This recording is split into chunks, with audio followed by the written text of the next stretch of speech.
మన ముఖ్య అతిథి దేశ ఆర్థిక మంత్రి శ్రీమతి నిర్మలా సీతారామన్ గారు, మన రాష్ట్ర ముఖ్యమంత్రి శ్రీ చంద్రబాబు నాయుడు గారు, అలాగే ఈ పుస్తక రచయిత డాక్టర్ దగ్గుపాటి వెంకటేశ్వరరావు గారు, అమ్మాయి పురంధరేశ్వరి, అలాగే ఈ కార్యక్రమ నిర్వహణలో ఈ గీతం విశ్వవిద్యాలయ ప్రాంగణంలో చేయడం కోసం ముందుకు వచ్చినట్టు యొక్క భరత్, అలాగే కార్యక్రమంలో పాల్గొన్న మిత్రులందరికీ నమస్కారం. వెంకటేశ్వరరావు నాకు చాలా సంవత్సరాలు తెలుసు, కానీ మనసులో ఇంత లోతుగా ఎన్ని విషయాలు ఉన్నాయని ఇప్పుడు దాకా తెరవదు నాకు.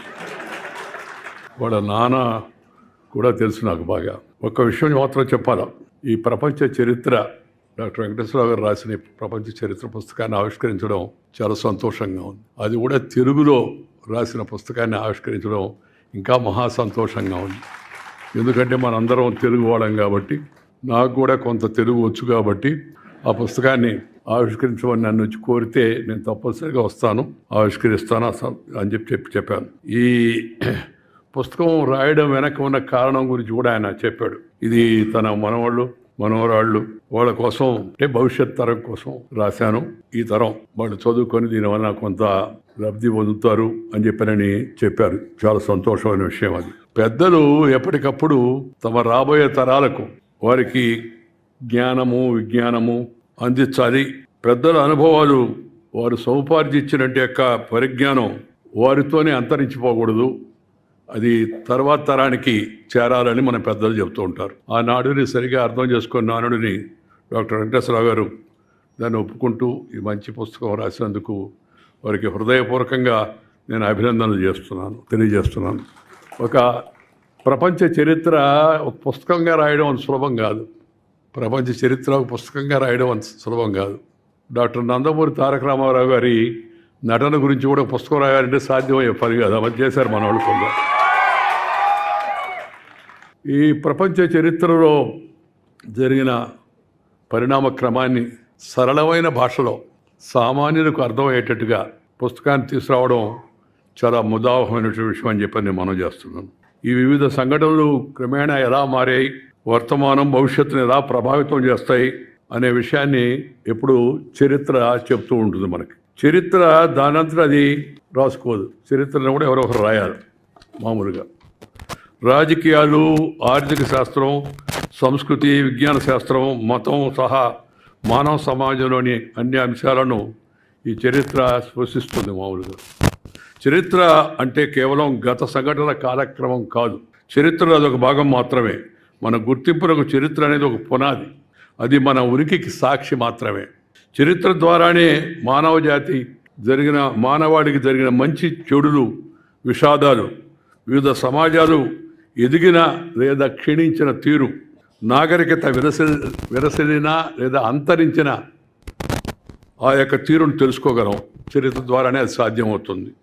దీనిని బట్టే వర్తమానాన్ని సరిదిద్దుకుంటూ, చరిత్ర నుంచి గుణపాఠాలు నేర్చుకుంటూ, భవిష్యత్తుకు మంచి ప్రణాళికలను వేసుకుంటూ ముందుకు వెళ్ళే ప్రయత్నం విఘ్నులైన వారు ఎవరైనా చేస్తారు. మామూలుగా గతం లేదే వర్తమానం లేదు, వర్తమానం లేదే భవిష్యత్తు లేదు.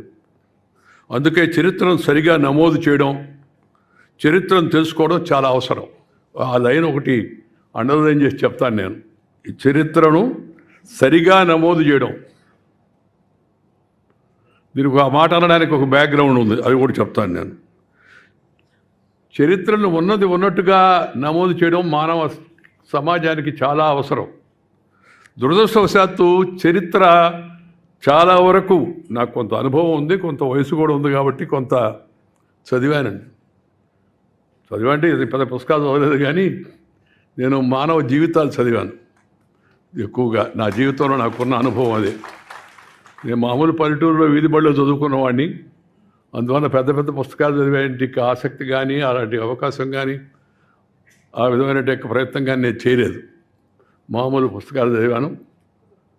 కొంతమంది గాంధీ గారి గురించో, లేకపోతే పటేల్ గారి గురించో, లేకపోతే సుభాష్ చంద్రబోస్ గురించో, వివేకానందుడి గురించో, ఇలా కొంతమంది భారతీయ మహానాయకుల యొక్క జీవితాలను చదివాను. కానీ నేను అన్నిటికన్నా బాగా చదివానని చెప్పి నేను చెప్పుకోగలిగింది దేశ ప్రజల జీవితాన్ని బాగా చదివాను. దేశం అంతా తిరిగాను. ఇప్పుడే నేను శ్రీనివాసరావు చెబుతున్నాను, నేను నా జీవితకాలంలో 520 జిల్లాలు తిరిగాను దేశంలో, 520 డిస్ట్రిక్ట్స్. 18వ సంవత్సరం మొదలుపెట్టి ఇప్పుడు 75వ సంవత్సరం దాకా. దానివల్ల కొంత జ్ఞానం, కొంత ఏదో నాలెడ్జ్ అంటారు కదా, అది కొద్దిగా ప్రాప్తించేందుకు అవకాశం ఉంది. కానీ ఎందుకు చరిత్ర వక్రీకరణకు గురైందని అంత పెద్ద మాట మీరు అంటున్నారంటే ఇది నేననే మాట కాదు. ముఖ్యంగా ఈ భారతదేశం యొక్క ఉపఖండ చరిత్ర చాలా వక్రీకరణకు గురైంది, చాలా వరకు ధ్వంసానికి కూడా గురైంది. ఎలాగూ ఈ దారిలో పయనించేదానికి వెంకటేశ్వరరావు కొంత ప్రయత్నం చేశాడు. కాబట్టి నా సలహా ఏంటంటే ప్రపంచ చరిత్ర గురించి రాశారు, మంచిది. భారతదేశం యొక్క చరిత్ర కూడా రాసేదానికోసం ప్రయత్నం చేయండి. మన దేశంలో మన చరిత్రలో అంతమంది మహనీయులు వాళ్ళు చేసినట్టు యొక్క అసమానమైన యొక్క సేవలు, త్యాగాలు, పోరాటాలు, వాళ్ళ జీవిత చరిత్ర అవి తగినంతగా గుర్తింపుకు రాలేదు, తగినంతగా వాటికి ప్రాధాన్యత ఇవ్వలేదు. ఎందుకంటే మనం ఒకప్పుడు ప్రపంచానికి విశ్వగురువు మనం, ఆ తర్వాత విధ్వంసానికి గురి, మన చరిత్రాత్మకమైన విషయాలన్నీ కూడా చాలా వరకు ధ్వంసం చేయబడ్డాయి. మన దేవాలయాలపైన ఇస్లాం ఆక్రమణ జరిగిన తర్వాత చాలా దేవాలయాలు పడగొట్టారు. దేవాలయాలపైన చాలా విజ్ఞానం ఉంటుంది. చరిత్రలో చాలా విషయాలు మనం దేవాలయాలపైన రాసిన వాటికి బయట తీయగలిగితే దాంట్లో తెలుసుకునే అవకాశం ఉంటుంది. వాటిని ముందు టార్గెట్ చేసి కేవలం మతం కోసమే కాదు, దాన్ని ధ్వంసం చేశారు వాళ్ళు. మన యొక్క భారతదేశం యొక్క చరిత్ర గొప్పతనాన్ని గురించి కూడా. ఈ తర్వాత ఈ పరాయి దేశాల వాళ్ళు కొంతమంది రాజ్య విస్తరణ కాంక్షతో వాళ్ళ రాజ్యాన్ని విస్తరించాలని చెప్పని వచ్చి ఈ మన చరిత్రను కొంతవరకు ధ్వంసం చేశారు. ఇంగ్లీష్ వాళ్ళు కూడా దాంట్లో ప్రధాన కారకులు అనే విషయం కూడా మనందరికి కూడా తెలుసు. ఈ బ్రిటిష్ పాలన వచ్చిన తర్వాత వారి దృక్పథానికి, వారి అవసరాలకు అనుగుణంగా చరిత్రను వక్రీకరించారు. Robert Clive the great, Alexander the great, Alluri Sitarama Raju the great అని లేదు, అలెగ్జాండర్ గ్రేట్. భారతీయ చరిత్ర ఇది, భారతదేశ యొక్క చరిత్ర, ఇండియన్ హిస్టరీ. శివాజీ మహారాజ్, రాణా ప్రతాప్, స్వామి వివేకానంద, లేదా ఇంకా అనేక మంది మహాత్ములు వాళ్ళ జీవితాలలో వాళ్ళ గొప్పతనానికి ఇచ్చిన ప్రాధాన్యత తక్కువ. పరాయి దేశ పాలకులు వచ్చి మన మీద దాడి చేసి మనం దోచుకొని చేసిన వాళ్లకు ప్రాధాన్యత ఎక్కువగా. నేను నాకు తెలిసిన చదువు నేను చదువుకున్నప్పుడు రాబర్ట్ క్లైవ్ ది గ్రేట్ అని మా మాస్టర్ అడిగా, ఎందుకు సార్ ఈయన గ్రేట్ అని. రాబర్ట్ క్లైవ్ ది గ్రేట్ అయ్యా, బలవాడు నువ్వు. అప్పటి నుంచి ఇప్పటివరకు నాకు ఇంకా బోధపడలేదు దేనికి గ్రేట్ రాబర్ట్ క్లైవ్ అని. అంటే ఇంగ్లీష్ వాళ్ళు రాశారు కాబట్టి, వాళ్ళు దేశాన్ని దోచుకున్నారు కాబట్టి. ఆ దోచుకోవడంతో పాటు కొంతమంది మనస్సును కూడా దోచుకోబోయారు.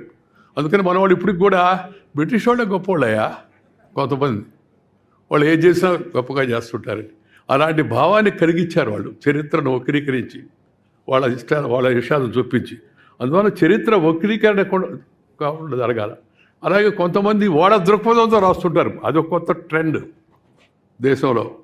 వారికి ఏదో ఒక కొంతమంది లెఫ్టిస్ట్లనో, రైటిస్ట్లనో, ఆ ఇస్ట్లనో, ఈ ఇస్ట్లనో ఏదో ఆ దృష్టిలో పెట్టుకొని చరిత్ర రాయడం కూడా మనం చూస్తూ ఉన్నాం, రాశారు కూడా, దాంట్లో అనుమానం కూడా లేదు.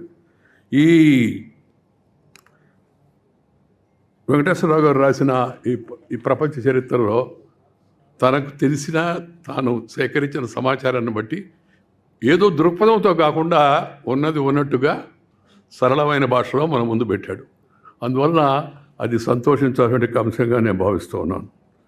మన వద్ద అంకెల వ్యవస్థ మన దగ్గర ఉండింది, దాన్ని మన దగ్గర అరబ్బులు నేర్చుకున్నారు. వాళ్ళు కూడా గణితంలో కొంత కృషి చేశారు. వారి నుంచి ఐరోపాకు వ్యవస్థ, అంకెల వ్యవస్థ వెళ్ళింది.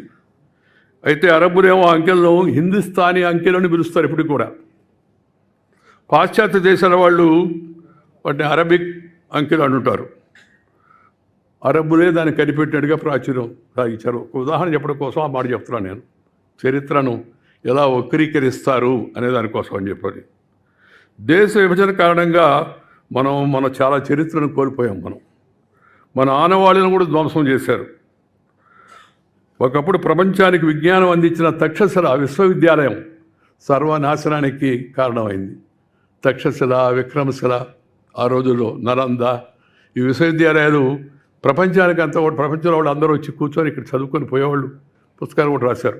ఇది నేను వెంకయ్యనాయుడు చెప్పిందో లేకపోతే భారత చరిత్రకారులు చెప్పిన విషయం కాదు. హ్యూయన్ సాంగ్, పాహియాన్, చైనీస్ చరిత్రకారులు వచ్చి ఆ రోజుల్లో పరిశీలించి చూసి రాశారు. అందువలన మనము మేలుకొని మన చరిత్రను మనం కాపాడుకోవాలా, మన సంస్కృతిని మనం కాపాడుకోవాలా. మన యొక్క ప్రభుత్వం ఇవాళ ప్రవేశపెట్టిన నూతన విద్యా విధానం ఆ దిశలో ముందడుగు వేస్తుంది.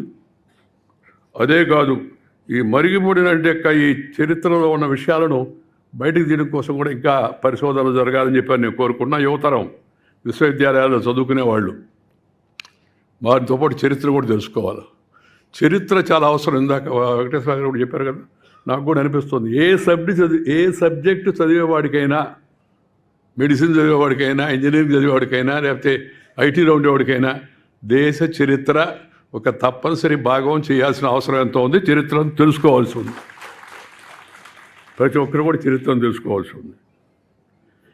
ఈ గుజరాత్లో అత్యంత ప్రాచీన నగరం ద్వారకా విశేషాలను పరిశోధించే లక్ష్యంతో పురావస్తు శాఖ రంగంలోకి దిగి సముద్ర గర్భంలో ఉండే ఆనవాళ్లను సేకరించే ప్రయత్నం చేస్తూ ఉన్నారు. ఇప్పుడు మనం పరిశోధనలు చేసేవాళ్ళు మరింతగా పరిశోధనలు చేసి సమగ్రంగా మన చరిత్ర, మన సంస్కృతి, మన ఆనవాళ్ళు, మన పద్ధతులు ఆదికాలం నుంచి, వేదకాలం నుంచి, పుణ్యకాలం నుంచి, పురాణకాలం నుంచి మన పూర్వీకులు అనుభవించి, రంగరించి, సేకరించిన ఆ సమాచారము, విజ్ఞానము మనం ముందుకు తీసుకెళ్లే ప్రయత్నం చరిత్రకారులు చేయాలని చెప్పి నేను కోరుకుంటున్నాను.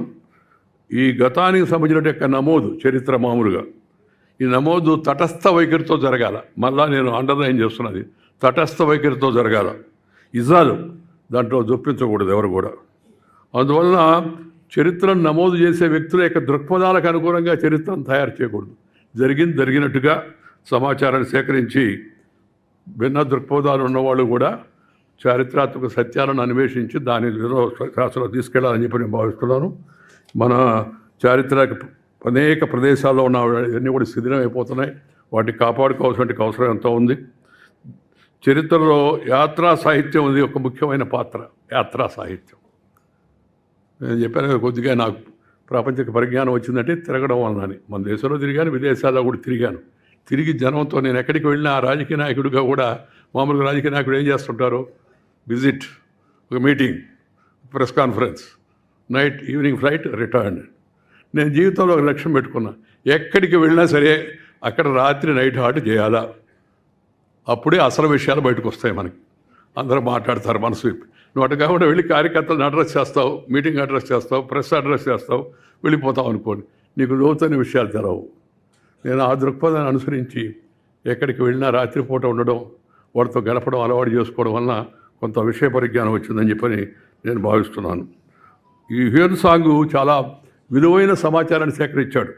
మన ప్రాచీన భారతదేశం యొక్క విద్యా వ్యవస్థను గురించి కూడా, ఆ రోజున సమాచారం గురించి కూడా అందించాడు. అది అంటే ఇందాక చెప్పాను కదా, ఈ యాత్రీ సాహిత్యం ఏతుందో దాన్ని చక్కగా నమోదు చేసే ప్రయత్నం ఆ రోజుల్లో అతను చేశాడు. కొంత యాత్రికులు సంపూర్ణ అవగాహనతో, తటస్థ వైఖరితో వివరాలు నమోదు చేస్తే భవిష్యత్తుకి మంచిగా ఉంటుందని నేను భావిస్తున్నాను. భారత్లో యాత్రా సాహిత్యం రాసిన వారు తక్కువే. తెలుగులో యాత్రా చరిత్రలో ఏనుగుల వీరాస్వామయ్య అని ఆయన రాసిన కాశీ యాత్ర చరిత్ర 1930-31 సంవత్సరంలో చాలా ముఖ్యమైనది. మొదటిది కూడా ఒక రకంగా చెప్పాలంటే యాత్రా సాహిత్యంలో. యాత్రా సాహిత్యం ద్వారా ఆయా ప్రాంతాల విశేషాలు, అక్కడ ప్రజల సాంఘిక సాంస్కృతిక జీవన పరిస్థితి తెలుగునేటికి అవకాశం ఆధారపడి ఉంటుంది.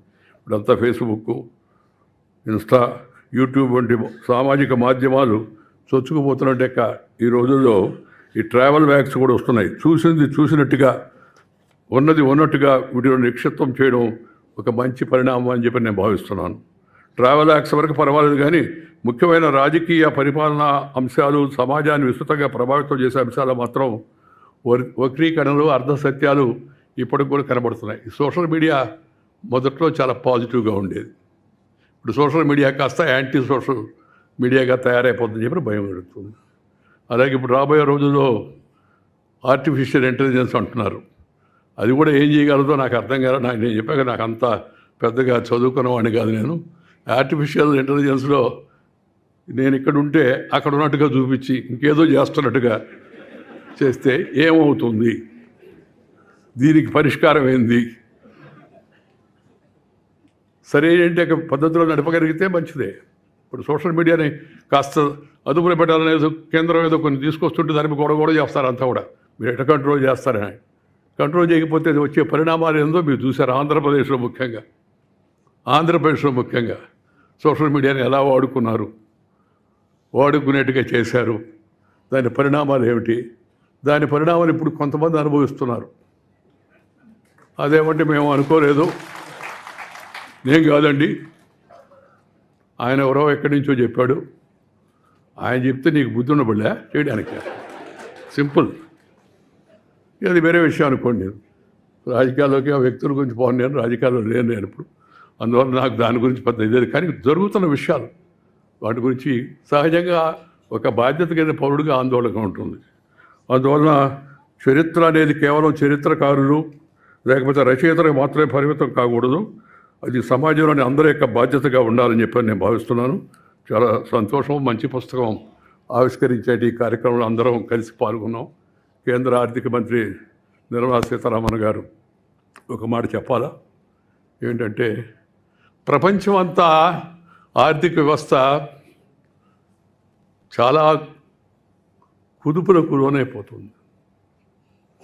ఎవరికి వాళ్ళు ఎలా ఈ ఆందోళనకర పరిస్థితులు ఎదుర్కొంటామని చెప్పి బాధపడుతున్న తరుణంలో ఎంతో అభివృద్ధి చెందిన దేశాలు కూడా ఆ ఐరోపా దేశాలతో సహా అన్ని దేశాల్లో ఇవాళ ఆందోళనకరమైన పరిస్థితులు ఎదుర్కొన్న తరుణంలో మన భారతదేశంలో ప్రధానమంత్రి శ్రీ నరేంద్ర మోడీ గారి నాయకత్వాన ఒక సమర్థవంతమైన ఆర్థిక మంత్రి ఉన్నదాన్ని పరిస్థితిని ఆకలింపు చేసుకొని ఆర్థిక విధానాన్ని ఏ విధంగా రూపొందిస్తే మన దేశ ప్రయోజనాలు కాపాడబడతాయి, ప్రజల యొక్క ప్రయోజనాలు కాపాడబడతాయి, అభివృద్ధికి మరింత ఊతం వస్తుందనే ఉద్దేశంతో మంచిగా నిర్మలా సీతారామన్ గారు ఆ యొక్క శాఖను నిర్వహిస్తున్నారు.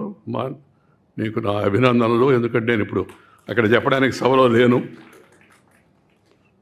సభలో ఉన్నప్పుడు కూడా మాట్లాడేదానికి అవకాశం ఇచ్చేవాడినే, కానీ నేను మాట్లాడడం కాదు, చైర్మన్ మాట్లాడడం కాదు కదా, మామూలుగా అందరూ మాట్లాడడానికి అవకాశం కల్పించాలి. ఈరోజు మన రాష్ట్ర ముఖ్యమంత్రి చంద్రబాబు నాయుడు గారు ఉన్నారు కాబట్టి ఒక మాట ఆయన గురించి కూడా చెప్పాల్సి ఉంది. చంద్రబాబు నాయుడు పరిపాలనా దక్షుడు, దాంట్లో రెండవ అనుమానం లేదు ఎవరికి.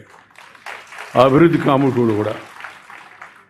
కాముకుడు, ఆలోచనలు కూడా మంచివి, కానీ ఆలోచనలు చాలా ఎక్కువగా ఉంటాయి. అదే సమస్య.